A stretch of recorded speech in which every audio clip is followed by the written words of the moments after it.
तो आज हम बात करेंगे क्लास 6 का इतिहास का पहला चैप्टर। उसके कुछ प्रश्नों को हम देखेंगे। आशा करता हूँ कि कल आप लोगों ने नोट्स और रिवाइज कर लिया होगा।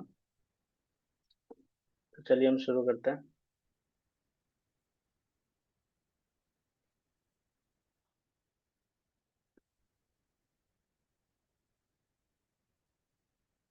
जो हमारा पहला पार्ट था जो हमने कल किया था वो है क्या, कब, कहाँ और कैसे। इसके नोट्स सभी लोगों ने बना लिए होंगे, समझने में आसानी होगी। और हर एक प्रश्न के सामने मैंने बुक की कटिंग भी लगा दी है, ताकि आप लोगों को ऐसा ही लगे कि सारे प्रश्न किताब से ही हल हो रहे हैं। तो ये हमने कल पढ़ा था कि उत्तर पश्चिम की सुलेमान और किरथा पहाड़ियों का पता लगाओ। इसी क्षेत्र में कुछ ऐसे स्थान हैं जहां लगभग 8,000 वर्ष पूर्व स्त्री पुरुषों ने सबसे पहले गेहूं तथा जौ जैसी फसलों को उपजाना प्रारंभ किया। यानी सबसे पहले गेहूं और जौ जैसी फसलें कहाँ पर उपजाना शुरू हुआ, तो वह सुलेमान और किरथा पहाड़ियों में। और उन्होंने गाय, बैल, बकरी, भेड़ जैसे पशुओं को पालतू भी बनाया। इसके अतिरिक्त और एक क्षेत्र है उत्तर पूर्व में गारो तथा मध्य भारत में विंध्य पहाड़ियां। यहाँ कृषि का विकास होता है। तो पहला प्रश्न क्या है, गौर से देखिएगा। गेहूं और जौ की फसलों के संदर्भ में निम्नलिखित कथनों पर विचार करिए। मनुष्यों द्वारा सर्वप्रथम इन्हीं फसलों को उपजाने की शुरुआत की गई थी। जैसा हमने यहाँ पढ़ा कि सबसे पहले गेहूं और जौ जैसी फसलों को उपजाना शुरू किया गया था। तो पहला कथन सही हो जा रहा है। इन फसलों के उपजाने का क्षेत्र कौन सा था, हिमालय और विंध्य? वेरीफाई करते हैं। नहीं, ये उगाए गए थे सुलेमान और किरथर पहाड़ियों में। तो सेकेंड ऑप्शन गलत हो जाता है। यानी कि सही उत्तर क्या हो जाएगा, केवल एक। इसकी व्याख्या कर लेते हैं। सर्वप्रथम मनुष्य ने गेहूं और जौ उपजाना आरंभ किया था 8,000 साल पहले। इन फसलों को उपजाने का कार्य सुलेमान और किरथर पहाड़ियों के क्षेत्र में हुआ था, न कि विंध्य के क्षेत्र में। ये जो कथन अभी गलत हुआ उसकी व्याख्या है। तो अतः कथन दो गलत है। इसके अलावा और भी कुछ कुछ पॉइंट है जो एग्जाम के व्यू से महत्वपूर्ण है। गेहूं और जौ उपजाने के प्राचीनतम साक्ष्य मेहरगढ़ से मिलते हैं, जो कि बलूचिस्तान में है। नवीनतम तथ्यों के अनुसार चावल उपजाने के प्राचीनतम साक्ष्य संत कबीर नगर के लहुरा देव में पाए गए हैं। ये साक्ष्य लगभग 9,000 से 8,000 वर्ष पूर्व के हैं। गारो तथा मध्य भारत के विंध्य पहाड़ी क्षेत्र अन्य कुछ ऐसे क्षेत्र हैं जहाँ कृषि का विकास हुआ था। यानी कि जिन्होंने कल रिवाइज किया था, नोट्स बनाए थे, पढ़े थे, वो इस प्रश्न को आसानी से हल कर लेते हैं। इसके अलावा ये जो व्याख्या के अलावा एक दो और पॉइंट है, इनको भी नोट्स में ऐड कर लेना है। अब प्रश्न संख्या 2 में जाते हैं। भारतीय उपमहाद्वीप के संदर्भ में निम्नलिखित कथनों पर विचार करिए। पहला, आरंभिक नगरों का विकास सिंधु और इसकी सहायक नदियों के किनारे हुआ था। वेरीफाई करते हैं। सिंधु तथा इसकी सहायक नदियों, यहाँ क्या होता है, इन्हीं नदियों के किनारे कुछ आरंभिक नगर फले फूले। पहला कथन सही हो जा रहा है। गंगा और इसकी सहायक नदियों के किनारे नगरों का विकास 5,000 साल पहले हुआ था। इसको वेरीफाई करते हैं। यहाँ देखिए, गंगा और इसकी सहायक नदियों के भी 2,500 साल पहले हुआ था, जबकि यहाँ लिखा है 5,000 साल पहले। सेकेंड ऑप्शन गलत हो जाएगा। यहाँ पर भी केवल एक सही होगा। कुछ व्याख्या कर लेते हैं। कथन एक सही है। लगभग 4,700 वर्ष पूर्व सिंधु और उसकी सहायक नदियों के किनारे आरंभिक नगरों का विकास हुआ। इन्हीं नगरों में विकसित सभ्यता सिंधु सभ्यता के नाम से जानी जाती है। गंगा व इनकी सहायक नदियों के किनारे नगरों का विकास लगभग 2,500 वर्ष पूर्व हुआ। यानी सिंधु के किनारे सभ्यताएं पहले विकसित हुई। अतः कथन दो गलत है। कथन दो में 2,500 की जगह 5,000 वर्ष पूर्व दिया गया है, इसलिए वो कथन गलत है। अगला, गंगा नदी के दक्षिण में इसकी सहायक नदी सोन के आसपास का क्षेत्र प्राचीन काल में किस नाम से जाना जाता था? ये डायरेक्ट प्रश्न है। यहाँ ये डायरेक्ट लिखा हुआ है कि गंगा के दक्षिण में इन नदियों के आसपास का क्षेत्र प्राचीन काल में मगध के नाम से जाना जाता था। तो यहाँ मगध उत्तर में हो जाएगा।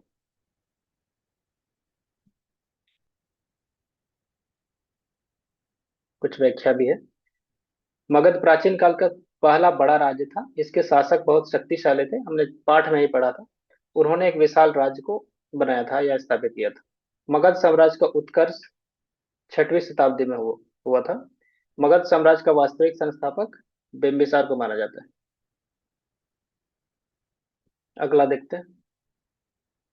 भारत देश के नाम के संदर्भ में निम्नलिखित कथनों पर भारत देश के नाम। लगभग 2500 साल पहले उत्तर पश्चिम की ओर से आने वाले ईरानियों और यूनानियों ने सिंधु को हिंदोस अथवा इंदोस तथा इस नदी के पूर्व में स्थित भूमि को इंडिया का। ये कथन सही है। वेरीफाई करते हैं। ये देखिए 2500 साल पहले ईरानी और यूनानी आए। इन्होंने सिंधु को हिंदोस, फिर वहां से इंदोस हुआ और फिर इंडिया का। पहला कथन सही है। अगला, भारत नाम का प्रयोग उत्तर पश्चिम में रहने वाले लोगों के एक समूह के लिए किया जाता था। इस समूह का उल्लेख संस्कृत भाषा की आरंभिक कृति ऋग्वेद में भी मिलती है। ये भी सही है। वेरीफाई कर लेते हैं। भारत नाम का प्रयोग उत्तर पश्चिम में रहने वाले लोगों के एक समूह के लिए किया जाता था। इस समूह का उल्लेख संस्कृत की आरंभिक कृति ऋग्वेद में मिलती है। इसका मतलब यह है कि दोनों कथन सही है।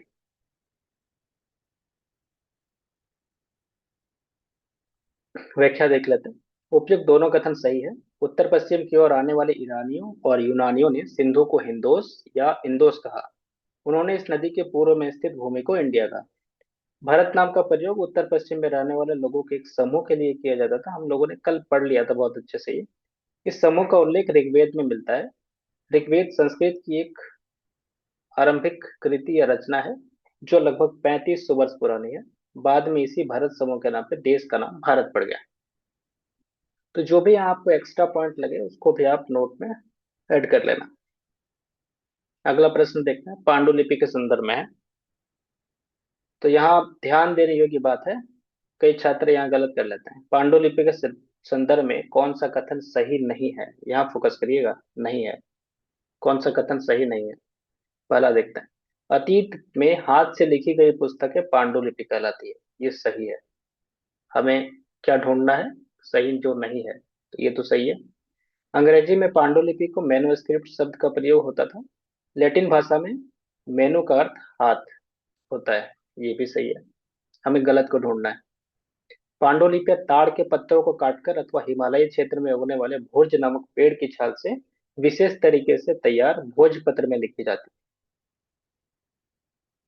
है। ये भी सही है।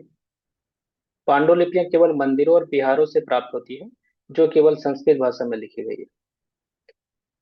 तो यहाँ वेरीफाई कर लेते हैं एक बार। उत्तर डी है। डी गलत है। क्योंकि पांडुलिपियां मंदिर और बिहारों के अतिरिक्त अन्य स्थानों में भी प्राप्त हुई है। साथ ही ये पांडुलिपियां विभिन्न प्राचीन भाषाओं में प्राप्त हुई है, केवल संस्कृत में प्राप्त नहीं हुई है। उसमें संस्कृत भी है, प्राकृत भी है, तमिल भी है। वेरीफाई करने के लिए अब यहाँ से देख सकते हैं। इसके आगे के पेज में आपको मिल जाएगा।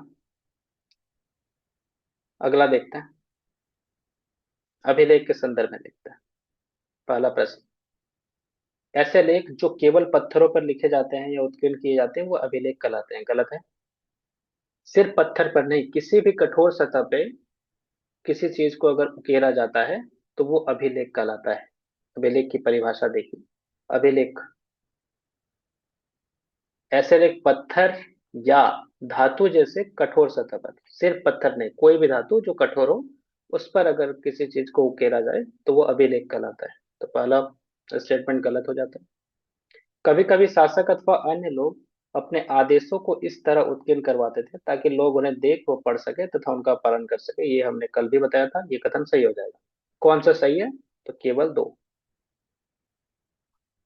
यहाँ सारी चीजें लिखी है। ये क्यों कराया जाता था? राजा रानी सहित अन्य स्त्री पुरुष ने अपने कार्यों का विवरण दिया है, अपने बारे में लिखवाया है, ये सब। तो कथन दो सही हो जाएगा। ऐसे लेख जो पत्थर अथवा धातु जैसी अपेक्षाकृत कठोर सतह पर उत्कीर्ण किए जाते थे वे अभिलेख कहलाते हैं। यहाँ तक कथन एक गलत है। क्योंकि कथन एक में ये लिखा है कि सिर्फ और सिर्फ वो पत्थर पर लिखे जो होते हैं उन्हें अभिलेख कहते हैं, तो वो कथन गलत हो जाएगा। कथन दो सही है।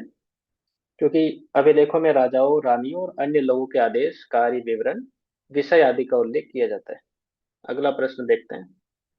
अभिलेख से ही संबंधित है। अशोक का कांधार से प्राप्त अभिलेख किन लिपियों में लिखा गया है? सबसे पहले ही हम लोग यहाँ चले जाते हैं। एक कोने में हमने कल पढ़ा था। ये अशोक का है। ये उदाहरण है। इसमें भाषा पूछिए, भाषा आपको यहाँ मिल जाएगा। यूनानी तथा अरमाइक नामक दो भिन्न लिपियों तथा भाषाओं में है। कौन सी भाषा? यूनानी और अरमाइक। देख लेते हैं। यूनानी और अरमाइक, ये देखिए मिल गया। डी। अशोक का गांधार अभिलेख इस क्षेत्र में प्रयुक्त होने वाली यूनानी और अरमाइक नामक दो भिन्न लिपियों तथा भाषाओं में लिखा गया है। बिल्कुल सेम टू सेम एनसीईआरटी की भाषा है, व्याख्या में भी और प्रश्न में भी। अब तिथियों में देखते हैं। हम लोगों ने ये पढ़ा था कि ईसा मसीह के जन्म के पहले को ईसा पूर्व कहते हैं, और बाद वाले डेट जो भी तारीखें होती है उनको ईस्वी कहते हैं। उसी के संबंध में प्रश्न है। ईसा मसीह के जन्म के पूर्व की सभी तिथियां ईसा पूर्व कहलाती है। बात सही है, ये कथन सही है। वर्ष की गणना ईसाई धर्म प्रवर्तक ईसा मसीह के जन्म की तिथि से की जाती है। ये भी सही है। इसी कारण कथन ए भी सही है, और कथन जिसके कारण आर भी सही है। तो इसका सही उत्तर ए हो जाएगा। और कुछ व्याख्याएं हैं, जो एक फैक्ट है। ईसा पूर्व को इंग्लिश में बिफोर क्राइस्ट कहते हैं। हिंदी में वर्तमान में तिथि प्रयोग में जो हम लोग ईस्वी का चलन है, जैसे 2025 ईस्वी, उसको एडी भी कहा जाता है। बीसी का अर्थ बिफोर कॉमन एरा है, और सीई का मतलब कॉमन एरा है। बीपी का प्रयोग बिफोर प्रेजेंट के लिए किया जाता है। तो यहाँ हम लोगों ने इस पार्ट से जितने भी प्रश्न बन सकते थे सारे कर लिए। इसके अतिरिक्त लगभग और नहीं बनने वाला है। लेकिन मैं रिपीट करता हूँ जो मैंने कल भी बताया था, कि मैप को थोड़ा ध्यान से और अच्छे से पढ़ लेना है। ठीक है, आज के लिए इतना ही।